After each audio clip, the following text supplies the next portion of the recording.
Welcome, everyone. Today, Benzo Warrior Community is excited to welcome Dr. Valsa Madhava to speak to our Zoom roundtable. She's going to present for about an hour, and then we'll entertain our questions afterwards. Her talk is based on her functional medicine practice, helping people taper off benzodiazepines, and it's called Neurobiology-based medication tapering, our current clinical approach. A couple of disclaimers. As you know, we are not a crisis support group. So if you are in crisis, please seek your local crisis support. We are a peer support group. No one here is acting as a professional or in a professional capacity. So please remember that this talk is for informational purposes only. It is not a substitute for seeing your doctor or getting medical advice. A few words about our speaker. Dr. Valsa Madhava has had a diverse medical background over her decades-long career. She's an attending physician at St. John's Riverside Hospital, where she does inpatient evaluation and treatment of substance use disorders. She has 2 private practices at brainbodymedical.com and at the benzotaperdoctor.com. She got her MD at Albany Medical College, Master of Public Health at Johns Hopkins, and a Master's in Clinical Research Methods at Albert Einstein College of Medicine. She also has a certification in functional medicine from the Institute for Functional Medicine. Having treated thousands of patients with addictions of various types, she's an expert in supervised withdrawal and rehabilitation. Her work in the specific treatment of benzodiazepine dependency has become a focus of her career. She made it her mission to change the way the medical profession treats benzodependency, using a functional medicine approach in order to help them achieve a full recovery and ongoing wellness. She's committed to researching and exploring what is still unknown. Why is it that benzodiazepines create such havoc in a significant number of patients who use benzodiazepines? And what is the physiological cause of these symptoms? She's developed a unique outpatient program evaluating and addressing the root causes of benzodiazepine dependence using a collaborative treatment model. Welcome, Dr. Madhava. Thank you so much for joining us today and for being willing to share your clinical experience with us. Great. So thanks for having me.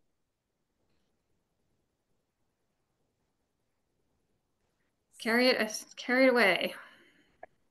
So basically, I'm going to talk about benzodiazepine tapering and based on some of the neurobiology around tapering. So what I'm going to talk about today is my current clinical approach.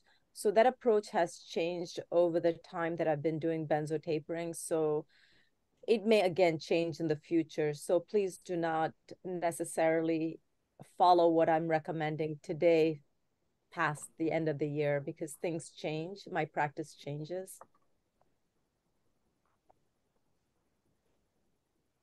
So this is what I'm going to talk about today. I'm going to talk about what we do in our program. Then I'm going to talk about the brain, an overview of the brain, why nutrition is important for the brain. I'm going to present a few patient cases, and then at the end of the presentation for the last hour, we're going to have 4 questions. So the first few slides are about my practice. So the fundamental thing that I do in my practice is look at the neurobiology and neurotransmission. And we do that with testing. Then I do a lot of nutrient repletion, medications, molecules, and lifestyle changes, and physical activity is also very important.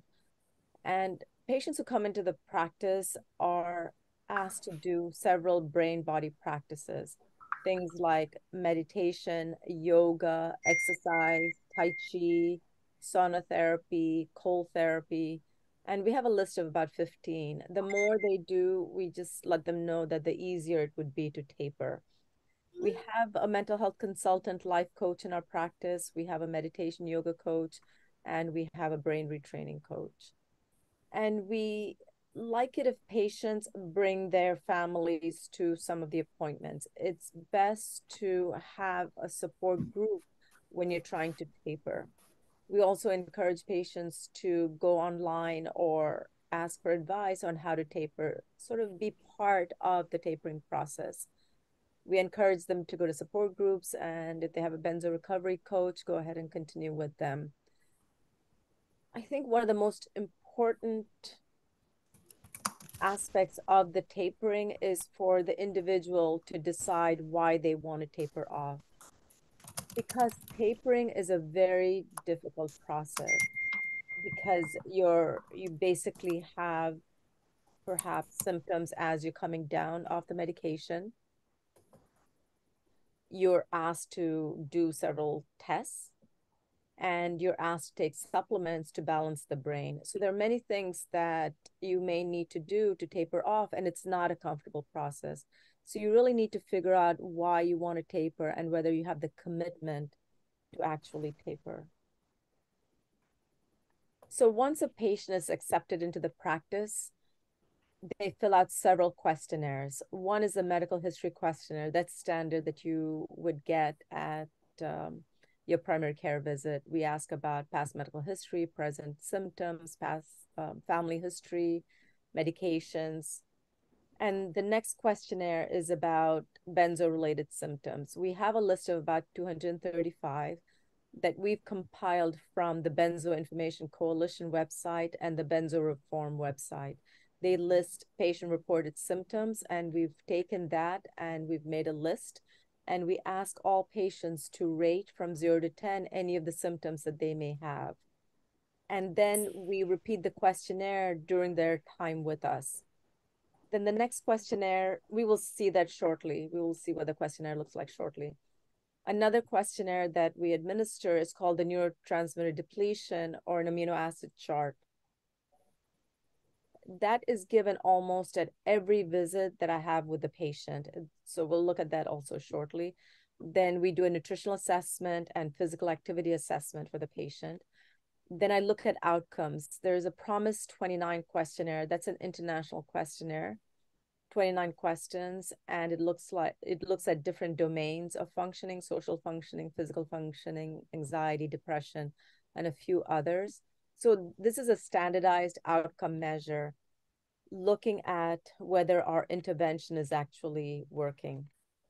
Then we ask patients about their childhood experiences. There's another standardized 10-question questionnaire that we administer to all the patients.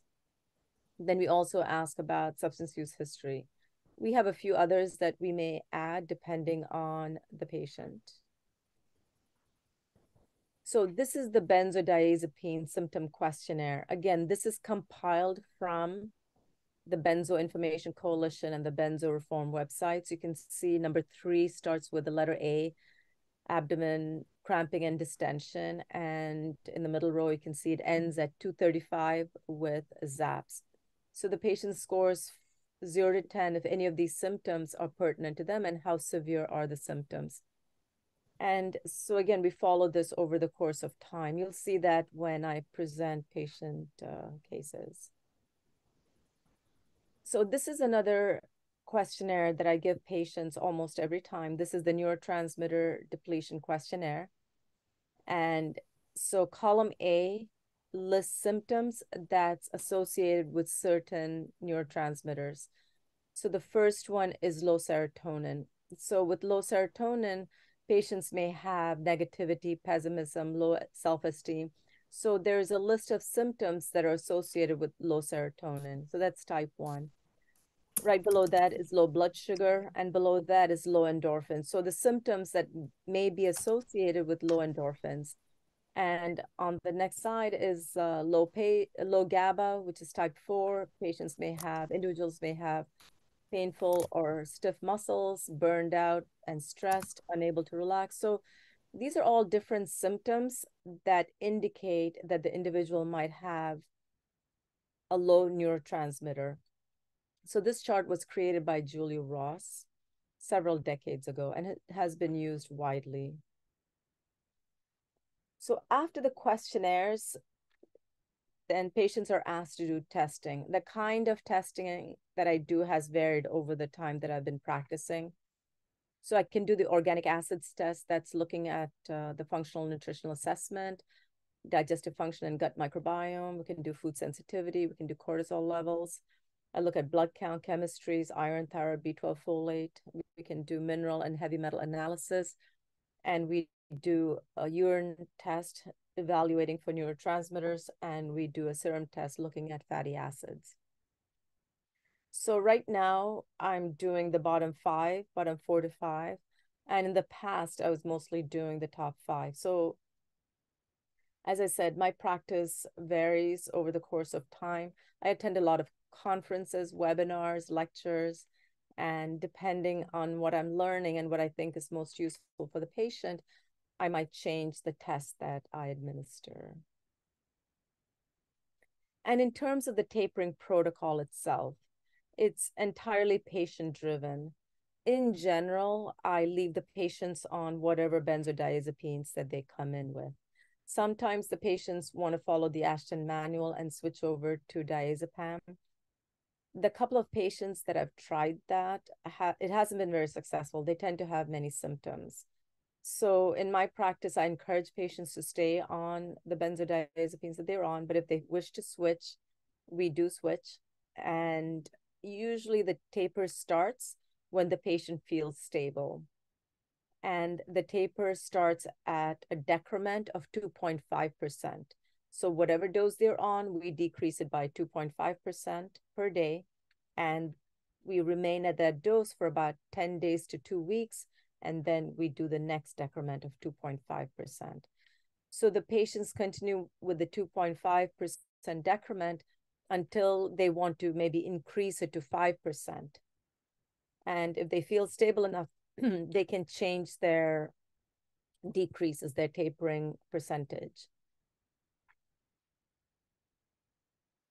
So far I've talked to you about my practice and what we do. We administer questionnaires, we do testing, and then we start the tapering when the patients are stable. Now I'd like to talk a little bit about the brain.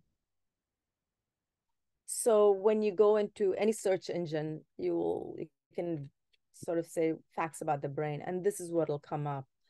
In general, the brain weighs about 3 pounds, and it's about 2% of body weight. It has 86 billion neurons, and neurons are the message-carrying cells, and 86 billion other cells. So the brain is the command center of the body. Every action, emotion, perception, movement, everything happens with some involvement of the brain. And for that, you need a vast communication network. And because of this vast communication network, the brain uses 20% of all body energy consumed. Even though it's only 2% of body weight, it uses a lot of energy, 20%. And 60% of the brain is made of fat. And 25% of all body cholesterol is found in the brain. And we'll talk about many of these facts in detail. So the brain has many different kinds of cells, but the most important cell is the neuron. That's the cell in orange. This is the neuron. It has a lot of different tentacles sort of going out, and this is where it receives the message. This is the cell body, and then the messages go out through this axon. This is called the axon, and then messages go from here to other neurons. So messages are usually one way. It comes in this way, so you can get different messages coming in through each of these different processes called dendrites, and they go down the axon. So neurons are involved in neurotransmission, messages going to different parts of the brain. Another important cell is the astrocyte. So this cell supports the neuron. It is like the mother of the neuron, not really the mother, but it supports the neuron in all its functions. That's in green. You have the microglia. So this cell is involved in defense. It's the immune cell of the brain. And what the microglia do is it's involved in infection, inflammation, and it really defends the brain against microorganisms and infections in general. And then you have the oligodendrocytes in blue. And what these cells do is that they coat the axon with a fatty substance called myelin. And because of the myelin, you can send messages very, very fast from one cell to another. It sort of skips over the blue. It goes from here to here to here. So because of the myelin sheath, which is made of fat, messages can go very quickly from one cell to the other. Again, this is a picture of the neuron. So these are the dendrites. So messages go from one cell to the other. It goes down the axon to the other cell. But in between two cells, you have an area, you have a gap. And this gap is called the synapse. So messages go down the cell through transmission, through an electrical transmission. But between cells, you have a chemical transmission. And these chemical transmitters are called neurotransmitters. And there are different kinds of neurotransmitters. You have things like dopamine, serotonin, GABA, glutamate. So once the electrical messaging comes to the end of the axon, this causes a release of these neurotransmitters. These neurotransmitters goes to the next cell and sits on the receptor. And that's how messaging goes from one part of the cell to another. And again, these are the common neurotransmitters. So these are the chemical messengers of the brain. So each of these neurotransmitters carry a different message. For instance, GABA is the calming neurotransmitter. Everyone knows that. Glutamate is the excitatory neurotransmitter. And then you have the endorphins, the dopamine, the reward neurotransmitter. Serotonin is known as the mood neurotransmitter. So these are all chemical messengers in the brain. And each part of the brain has different chemical messages. So here we have the locus coeruleus, which produces a neurotransmitter, chemical messenger called norepinephrine. So when there's stress, you have messages coming into the locus coeruleus saying there's stress around. And so the locus coeruleus in turn produces a neurotransmitter called norepinephrine, and that stress messaging gets transmitted throughout the brain.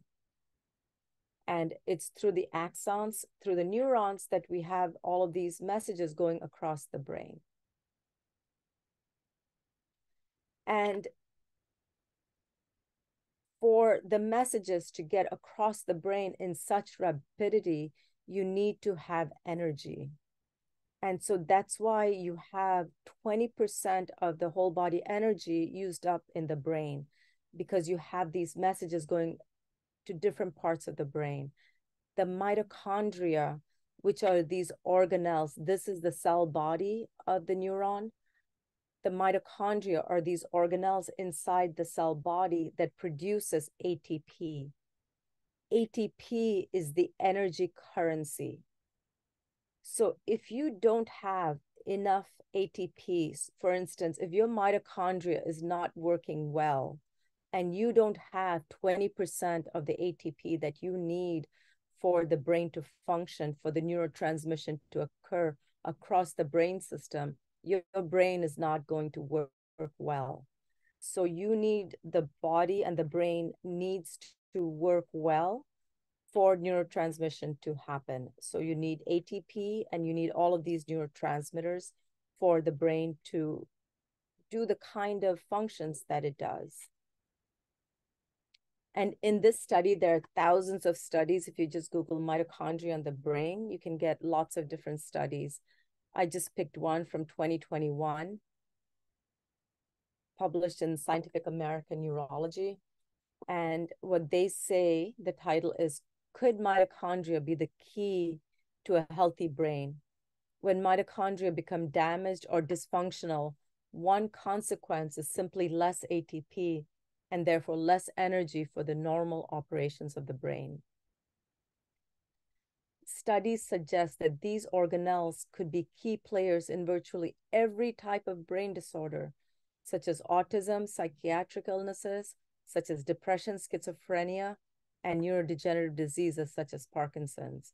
So basically, there are many more, lots of new studies coming out that they feel that mitochondria is key to healthy brain function.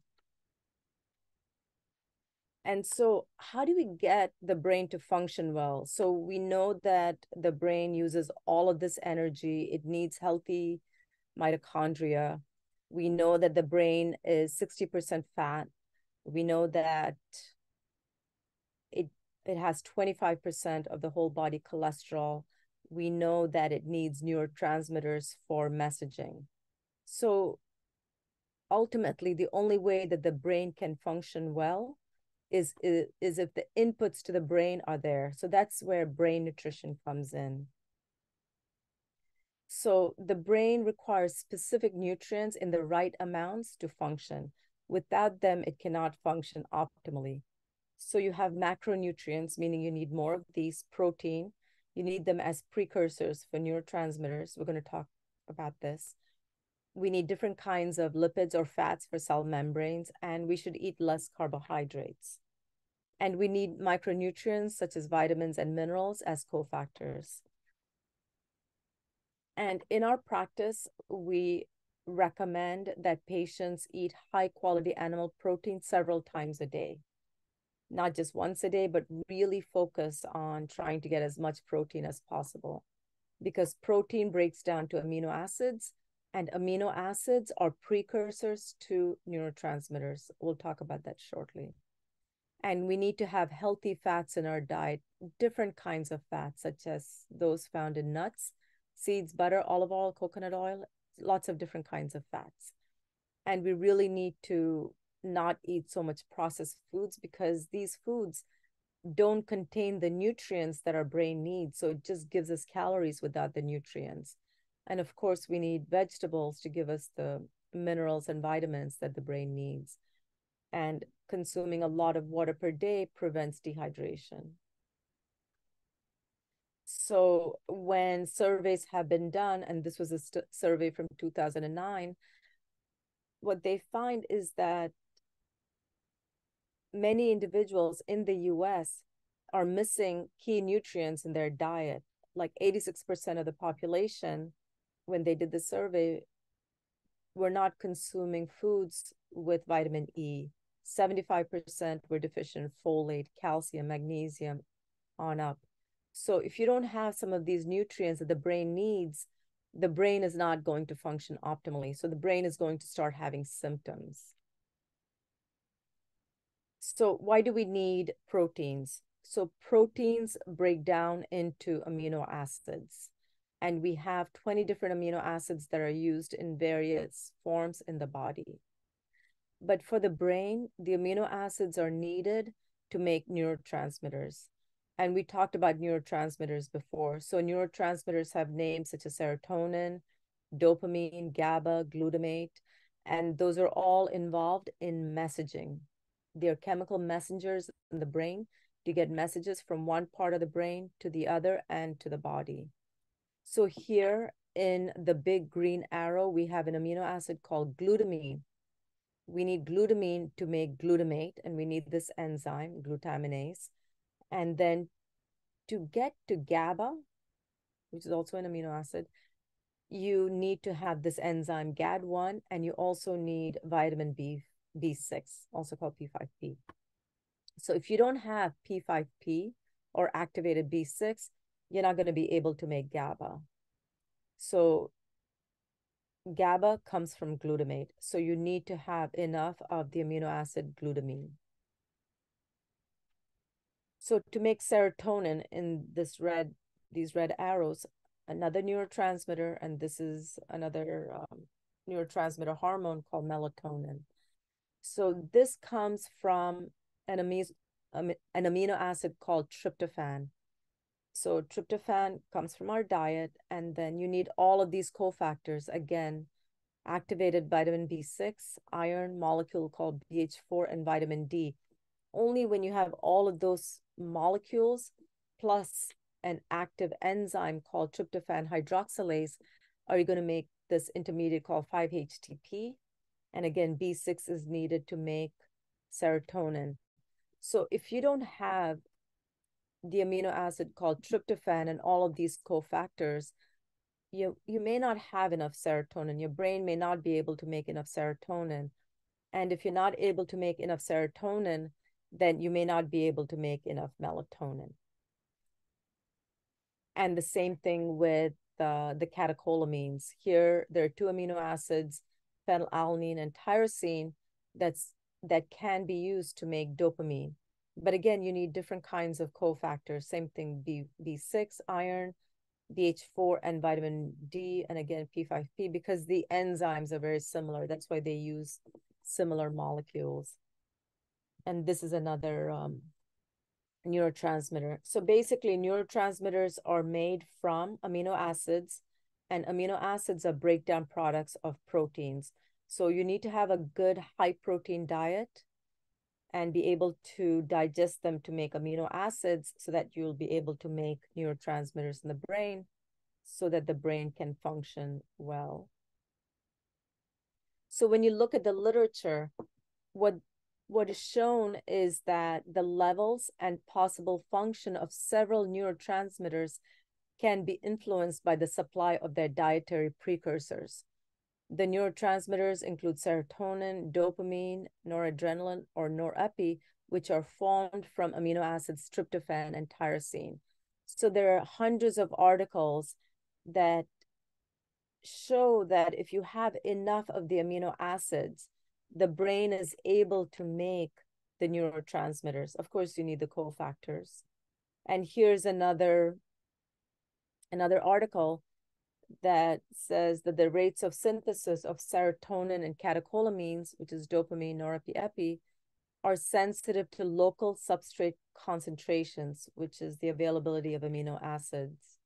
As a consequence, physiologic factors that influence brain pools of these amino acids, notably diet, influence their rates of conversion to neurotransmitter products with functional consequences. Basically, what they're saying is that diet, having a high protein diet and being able to make amino acids can influence the amount of neurotransmitters your brain makes. And again, neurotransmitters are these molecules, these chemical messengers in the brain. And this is how messages go from one brain cell to another, one neuron to another, is with these chemical messengers, because there's a gap between nerve cells. That's the only way messages can go across the brain. And here, what you see is not only is it important to have these neurotransmitters, you need these receptors, and these receptors are also made of protein, but the receptors sit on the cell membrane. So the cell membrane is this place here where the receptors are found, and it's also what separates the inside of the cell from the outside. And it's also found around these vesicles that hold the neurotransmitters until an electrical message comes down the axon.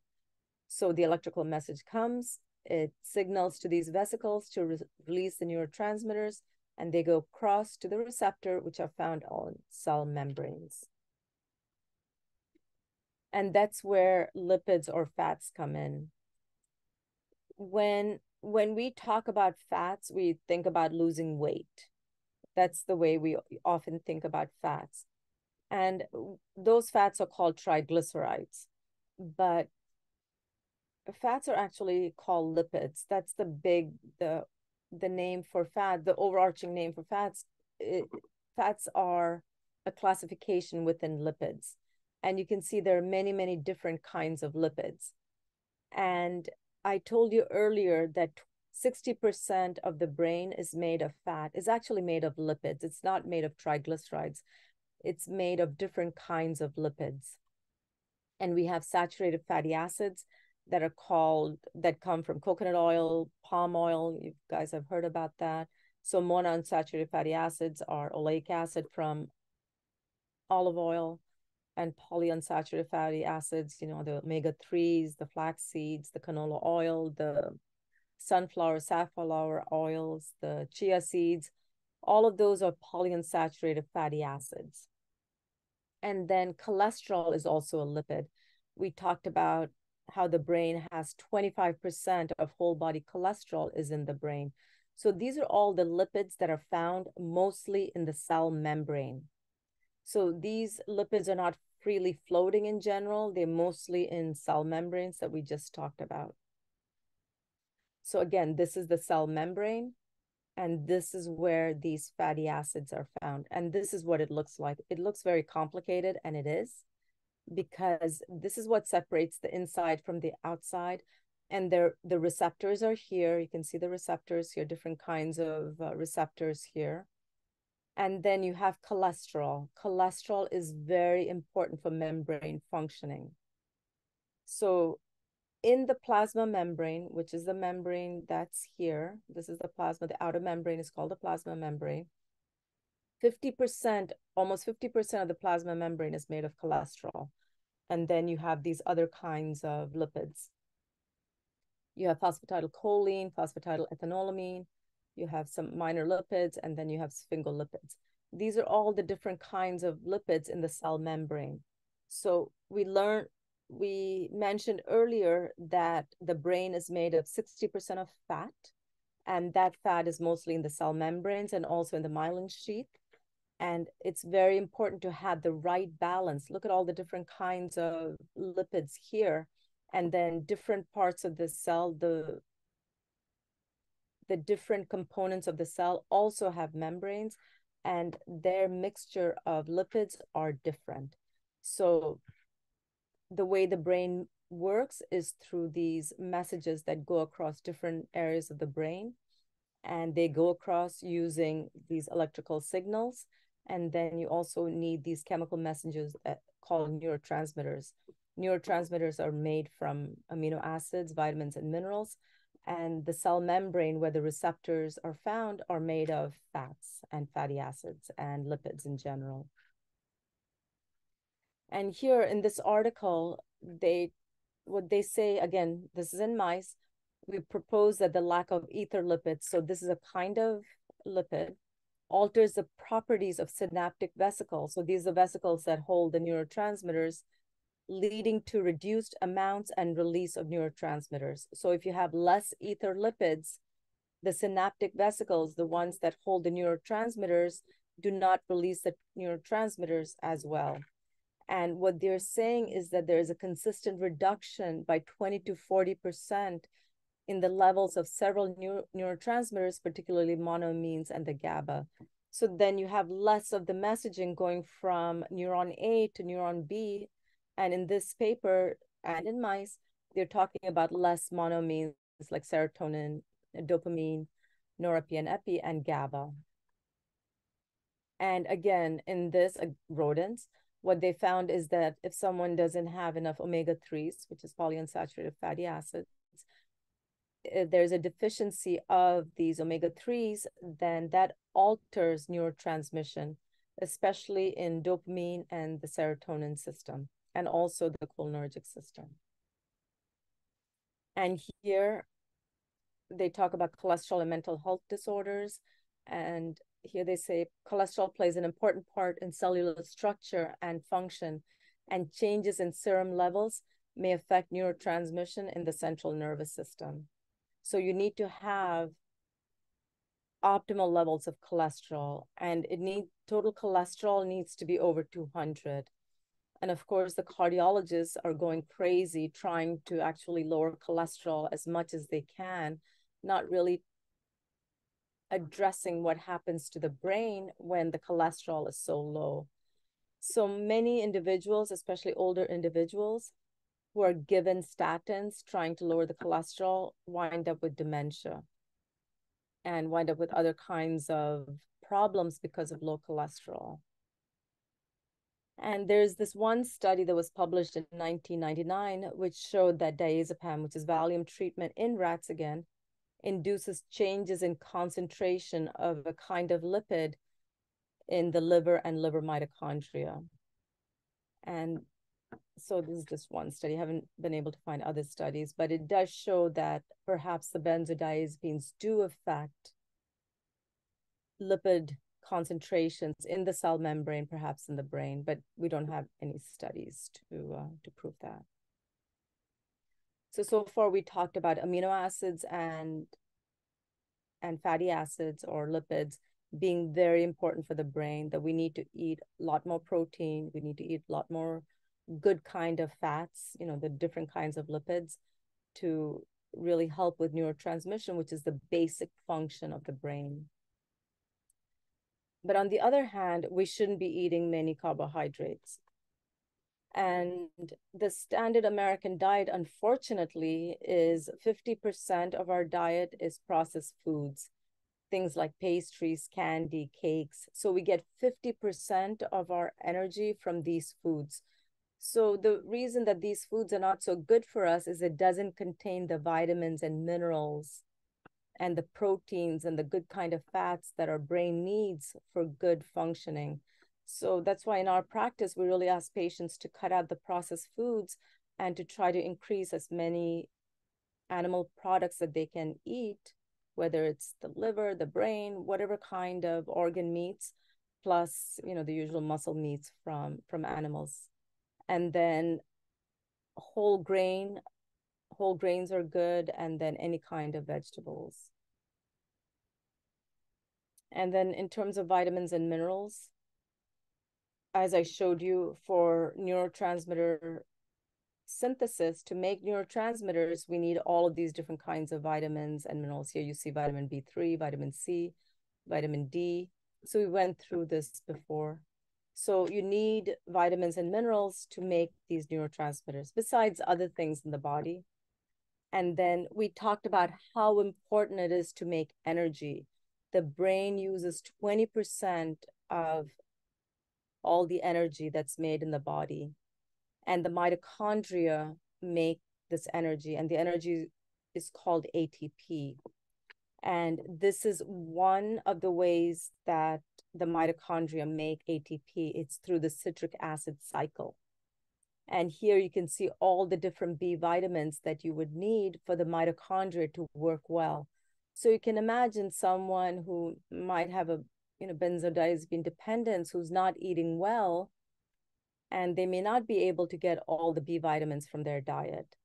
And so they may not be able to make all the energy that the brain needs to function optimally. So this is ATP. And besides the B vitamins, the mitochondria need carnitine, alpha lipoic acid, amino acids, CoQ10. So there are other vitamins and minerals. I just thought I would show you the B vitamins in this picture. And these are all the nutrients that the brain needs and the body needs. So you have vitamin A here, different kinds of B vitamins, C, D, E, and K. These are the antioxidants. Minerals are here. And then these are different kinds of fatty acids. So these two would be important for the mitochondria. There are more nutrients than this, but I just found a nice picture of this. And so far we talked about the brain, the different functions of the brain, and the most important function is neurotransmission. That's how messages go from one part of the brain to the other. Then we talked about how important good diet is, having high protein, high lipid diet, low carb kind of diet, and how having high vitamins and minerals are important for different brain functions. So now we're going to talk about some of my patients in my practice. I've asked permission of all of my patients to use them in this presentation, and they're indicated as AA, BB, CC, DD, EE. So it's not their names. It's just random initials starting with AA. But all the patients have given permission. And so this is patient AA. She is a 30-ish-year-old woman who came to me to taper off of Klonopin. She was on 0.25 milligrams a day, 0.25 milligrams a day of Klonopin. And as I said, this is the 200 symptom benzo questionnaire. And she rated her symptoms. These were her symptoms: crying spell, she gave a score of 10, feeling of shame, aching joints, PTSD, achiness, agitation. So again, these symptoms come from patient report from the Benzo Information Coalition website.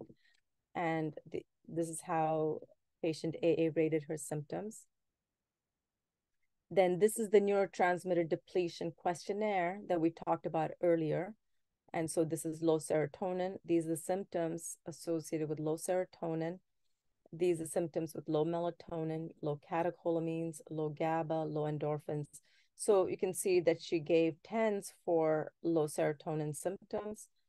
And then low GABA symptoms, unable to relax, loosen up, feeling overwhelmed, low GABA. Those are indicators of low GABA.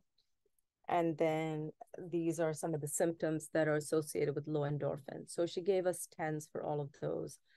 So once a patient has completed the questionnaires and have done testing, we start them on supplements. So we've talked about this before. So she had symptoms of low serotonin, GABA, and endorphins. And to make serotonin, you can see you need tryptophan or 5-HTP. So I gave her 5-HTP. And then for her low GABA symptoms, I gave GABACom lozenge and theanine. And then for low endorphins, we gave her DLPA and then also glutamine to sort of enhance this pathway, and vitamins and minerals. Again, so you shouldn't use any of these supplements on your own, because I've had other patients who've used similar supplements and have had issues with them. So supplements should be used under guidance, someone who knows how to use them. So I'm just giving you this as an example. So please do not use these supplements on your own. There are patients, there are many individuals who I cannot give supplements to, and I work with them in a different way. So this is just an example of what I did with patient AA. And so she responded really well. Within a month, her symptoms of low serotonin went from 10 to 5, melatonin 10 to 3, she was sleeping better. And low GABA went from 10s to 3s and 5s, and then again down to 5. Something else was happening. So she had low catecholamines. And so you can see she did pretty well with the supplements. Within a month, she did really well. So she asked to taper off. And in fact, she wanted to actually quit using the medication, but we suggested a slower taper. So she's going from 0.25 to 0.2, 0.15, 0.1, and then 0.05. That each one is every week, and then we'll monitor her symptoms. And so we often don't get the neurotransmitter test till much later after we've started the supplements, just the way it is. So often I start the supplements, then get the test, and then we change the supplements again of what she's getting. So you can think of supplements as concentrated food. That's what it is, because we're not getting the amino acids that the brain needs. So we're giving the brain concentrated food. And here you can see that she's pretty good with the serotonin. Green bar is optimal levels. The blue bar is reference range. So she's close to the optimal level, even though she had symptoms of low serotonin. According to her test, it looked pretty good, but I always go with symptoms more than the test. And then she had very low GABA, and dopamine was pretty good also. She didn't have many low dopamine symptoms. Norepinephrine and epi were low, and then glutamate and GABA were also low. Sorry, glutamate and PA were low. And so I asked all the patients how they feel about supplements. And so this is what AA wrote, and it's in her own words. We did brain testing, which made sense to me. The test reflected the impact of benzo use. I was nervous about taking so many supplements, but it was doable and beneficial to my overall health. My overall mood has increased. My anxiety is now normal. I feel like a new person. I no longer have illogical or intrusive thoughts. I will say that it's so sad that my psychiatric RN believed I was on the lowest dose, and they did not realize a taper could be lower and more sufficient. I encourage you to try the supplements for added support and practice mindfulness. So that's the mind-body practice that we have. We encourage all our patients to do. So this patient did relatively well, actually, pretty quickly within a month. And so she's going to be tapered off within the next month or so. So this is the next patient presentation, patient BB. He is now completely tapered off. He came to me, he's about 40 years old. He was taking Klonopins, 0.25 milligrams 3 times a day. He was having lots of symptoms, as you can see here. Anhedonia, dark circles under eyes were 10, apathy, brain fog, crying spells, depression, exhaustion were 8s, eye dryness, feeling of shame, hypersensitivity, insomnia, lots of 8s, 9, and 10s. This is the benzo symptom questionnaire that we give. And so this is the neurotransmitter depletion. So again, this is the initial one. So we can see that he marked 8s for serotonin deficiency, 6 and 10 for melatonin, and for catecholamines, 8 and 6. Low GABA was 8s. So basically he had low serotonin, low catecholamines, low GABA, low endorphins. And then when we got the neurotransmitter test, he was depleted in just about every neurotransmitter. So green is optimal. Blue is reference range, and you can see his serotonin was low. All of these are low. This glutamate was just a 2.7. Epinephrine was 1.7, which is very low, as you can see.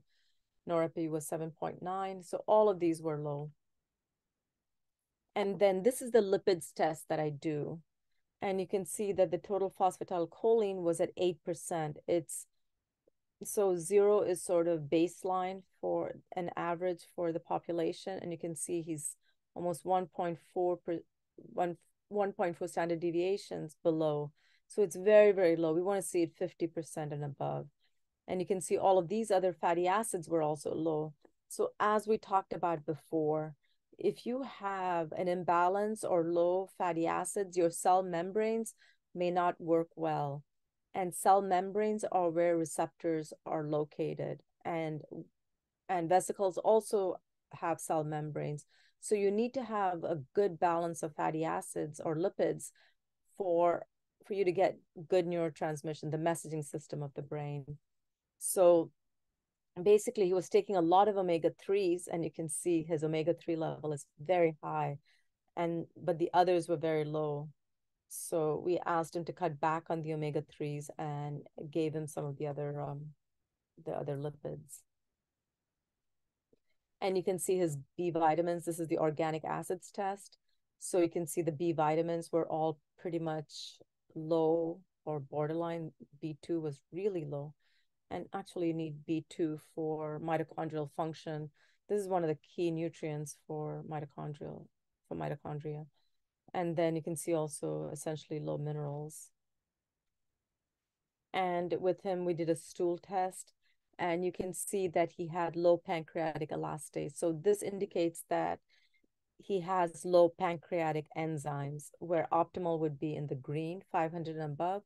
You can see that his pancreatic enzymes were pretty low, and so were his short chain fatty acids. So we need to have, again, in the green zone. And he had some of these also being low, which could indicate that he was digesting his food really well, even though he had low enzymes, or that he wasn't eating enough. And we also checked the gut microbiome in general, and I just didn't include it here. But here you can see the commensal abundance was okay.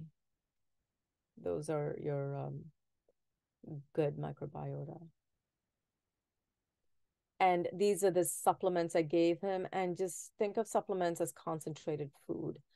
And please do not repeat these for yourself, because this is very individualized. So what works for the individual, he may not have been actually taking all of them. So I educate the patients on how to take these, and then they adjust how they take it and what they take. This is the amino acids, and then vitamins and minerals based on his testing. And remember, foundational is whole food, lots of proteins, and mind-body practices. So this was the neurotransmitter depletion chart that we saw. Initial, you can see 8s, 6s, and 10s. And here, 10 months later, he still has, I'd like to see 1s. You can see there's still 3s, 2s, 4s, and then there are a couple of 5s. So we still need to work with him. So I'm continuing to work with him, because he's also using a couple of other psychotropics. So we're going to taper him off of those psychotropics. And we're going to do repeat testing for him. Because ideally, we'd like to get it to 1s and help him function much better. And then this is the 200 benzo symptom questionnaire that I showed you earlier. the 10s, the 9s, and the 8s. And then over time, this is recently he's tapered off about a month ago or so. And at that time, I think these were his symptoms. He still has the dark circles, but otherwise it was threes. He still has something to do with his eyes. Probably his fatty acids have probably not are probably not that high. It takes a while for the fatty acids to actually get to the cell membranes and get balanced. So I asked him to write something for this presentation. And so this is what he shared. I would like to share that I believe in the approach to the taper that Dr. M provides. Targeted supplements do help, especially when based on test results, and should be considered. It is hard to feel adventurous when you're embarking on or already on a benzo tapering journey. However, were it not for the aminos, theanine, tyrosine, tryptophan, inositol, and glycine, I do not think my outcome would have been as good. I would have made it anyway, but those things helped a lot. Also, I'm not sure how exactly, but I do think the fatty acid supplements work. Lastly, cold therapy is something people should consider. It did wonders for me and continues to. So much neural inflammation. The cold helps, and I would never have believed it if you told me. I do it regularly. So again, in general, I advocate for lifestyle changes, eating as much whole foods and different kinds of good fats and less processed foods and sugars, incorporating mind-body practices like exercise, cold therapy, sauna therapy, earthing, just walking outside, yoga, meditation. All of those are very, very important. And the supplements initially are based on questionnaires, and I review the test results as they arrive and change the supplements as needed. The tapering of medication, benzodiazepine, starts when stable. It's usually a 2.5% decrement every 2 weeks or so, and it's completely patient controlled, timing, taper dose. And the supplements, again, are mostly based on testing. I give amino acids, fatty acids, vitamins, minerals, and it's a patient-centered care model. And this was a patient I had a couple of years ago. I just thought I would share it with you. So he was very regimented. He had his medications at 9, then 10:30, then 11:30. He had these nutrient supplements, and he had something at 2 o'clock, and then 4 o'clock, and 6 o'clock, and bedtime. And he just had a whole chart for many, many months. But the patient has tapered off, and he's not in the, well, he actually shows up in the practice once in a while. And besides what I just showed you, occasionally I've tried peptide therapy. It doesn't seem to work for patients who are tapering. Methylene blue, I tried to use it a couple of times and it would help with the mitochondrial function. But patients are on a lot of supplements, so they don't really want to add anything else. And so these are some of the other options. And low dose ketamine, there was an article recently about using ketamine for tapering. And this is my last case presentation. It's CC. So this is a patient, and these were some of his symptoms. Insomnia and exhaustion were his main complaints. This is from the Benzo 200 symptom questionnaire. And so this is the neurotransmitter depletion questionnaire. So this is the initial. So you can see he had 9, 7, 3s, 10 and 10. 8s, 9s, 8s. And you can see a month later, it's almost exactly the same. So I put both of them here. And I did do the cortisol test with him because he was complaining of exhaustion and just not sleeping well. I wanted to see what the cortisol was doing. And you can see it's pretty high in the morning, but at night it gets to be low. And at night it seems to be a little low, but this is the normal pattern is what we're seeing here. It should be within the green bars. So it's low in the morning and it's a little bit high at night. So I haven't had much success giving hormones to patients. So in general, I avoid hormones. But if someone has high cortisol, I might try to regulate that a little bit better. And you can see his neurotransmitter test was extremely low. GABA was low. Look at the norepinephrine, 3.5. So where green is optimal, blue is reference range, just about everything was very, very low. And this was a stool test that I did. Again, he had maldigestion of 10. Basically, he wasn't digesting the food that he was eating for whatever reason. He had just wasn't digesting. And you can see the profound deficiency of some of his phospholipids. Less than 2.5% of these groups of phospholipids, the choline phospholipids, just incredibly low.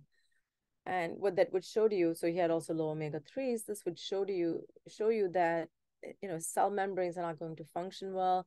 His neurotransmission is not going to work well. And he has everything. He has low neurotransmitters. He's not digesting well. He has low lipids. And I gave him some supplements initially. I gave him many different supplements. But as you can see, we didn't move the needle. It turned out that he was using other substances. And what we're doing now is trying for him to get off the other substances, and then he'll come back to benzo tapering. So I think the other use of these other substances was interfering with him getting better with these neurotransmitter boosting things that we were trying to do.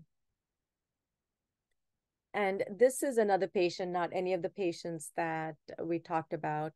This is a patient that I have, and I didn't present her, but I asked her to give me her impression of being in our program. So she's only been in our program for maybe 2 or 3 months, and she just tapered off of Xanax as of Sunday. And so this is what she wrote yesterday. Of course, nobody wants to have to take lots of supplements. I will tell you, in the final days of taper, weeks, really months, truly you will be running for the supplements that you may feel resistant to have to take.